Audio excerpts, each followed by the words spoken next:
প্ৰথমে আমি মটৰ শ্ৰমিকৰ যৌথ মঞ্চৰ পৰা সাংবাদিক বন্ধুসকলক ধন্যবাদ জনাইছোঁ আৰু আমি অহা 5 আৰু 6 জানুৱাৰী তাৰিখে আমি বন্ধ দিছোঁ। এই বন্ধৰ কাৰ্যসূচী ঘোষণা কৰাৰ লগতে কিয় বন্ধ ঘোষণা কৰিছোঁ এই সম্পৰ্কে আপোনালোকক জনাম।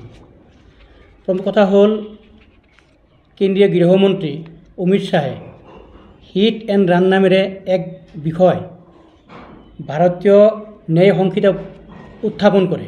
হিট এণ্ড ৰান বিষয়টোৰ অৰ্থ হৈছে যে এগৰাকী চালকৰ দ্বাৰা যদি এক দুৰ্ঘটনা হয় আৰু তাত কোনো পদচাৰী অথবা বাইক চালক আহত অথবা মৃত্যু হয় আৰু পিছত যদি চালকজনে পলায়ন কৰে তেনেহ'লে তেওঁৰ 10 বছৰ পৰ্যন্ত জেল আৰু জৰিমনা 10 লাখ পৰ্যন্ত হ'ব পাৰে। যদি পলায়ন নকৰি ওচৰৰ থানাত খবৰ আৰু জখম হোৱা লোকক চিকিৎসালয়লৈ লৈ যায় তেনেহ'লে তেওঁৰ শাস্তি হ'ব। এতিয়া কথা হ'ল দুৰ্ঘটনা কিবা এটা হ'লে কোনো চালকে কোনো মটৰ শ্ৰমিকে ইচ্ছাকৃত নকৰে। আপোনালোকে জানে কিবা কাৰণত দুৰ্ঘটনা এটা হ'বও পাৰে।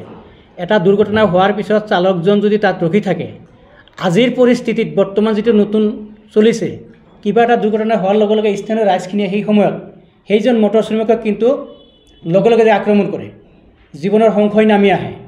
কেন্দ্ৰীয় চৰকাৰৰ এই হঠকাৰী কলা আইন আমি বিৰোধিতা কৰিছোঁ আৰু মটৰ শ্ৰমিকে বিশেষকৈ এই আইন কোনো পধ্যেই মানি নলয়। তাৰ কাৰণে আমি প্ৰতিবাদ জনাইছোঁ আৰু অহা 5 আৰু 6 জানুৱাৰী তাৰিখে আমি অসমব্যাপী চকা বন্ধ বা কৰ্মবিৰতি কাৰ্যসূচী হাতত লৈছোঁ। আমাৰ কোনো মটৰ শ্ৰমিকে যান বাহনত নাযায়, তেওঁলোকে কৰ্মবিৰতি পালন কৰিব। এই বিষয়ে আপোনালোকৰ জ্ঞাতাৰ্থে ৰাইজক জনাইছোঁ। কেৱল অত্যাৱশ্যকীয় যিবিলাক ধৰক দুগ্ধ উন্নয়ন চিকিৎসাজনিত ব্যৱস্থাক ৰেহাই দিয়া হৈছে। লগতে মটৰ শ্ৰমিক এজনে কি স্বাৰ্থত কি যুক্তিত বা তেওঁলোকৰ কি টকা পইচা কি মুনাফা আছে, তেওঁলোকে এটা দুৰ্ঘটনা হোৱাৰ লগে লগে সেইজন মানুহক লগে লগে হস্পিটেলত লৈ যাব। আজি ছাপ'জ 5 কিলোমিটাৰ ভিতৰত কোনো এৰিয়াত হস্পিটেল নাই, চিকিৎসালয়, থানা নাই, একো নাই। কিবা এটা কাৰণত দুৰ্ঘটনা হোৱাৰ লগে লগে সেইজন চালকে নিজক ৰক্ষা কৰিব নে সেইজন মানুহলৈ চিকিৎসালয়ত লৈ যাব? কাজেই চৰকাৰৰ এই হঠকাৰী সিদ্ধান্ত কোনো পধ্যেই নামানো। আমাৰ যিটো সংগ্ৰাম চলিছে চলি থাকিব। প্ৰাথমিক পৰ্যায়ত 5 আৰু 6 জানুৱাৰীত কৰ্মবিৰতি।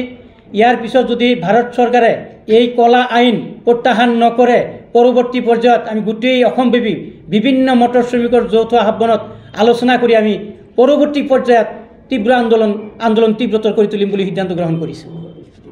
আজি মোটামুটি আমাৰ উদ্দেশ্য এইখিনি।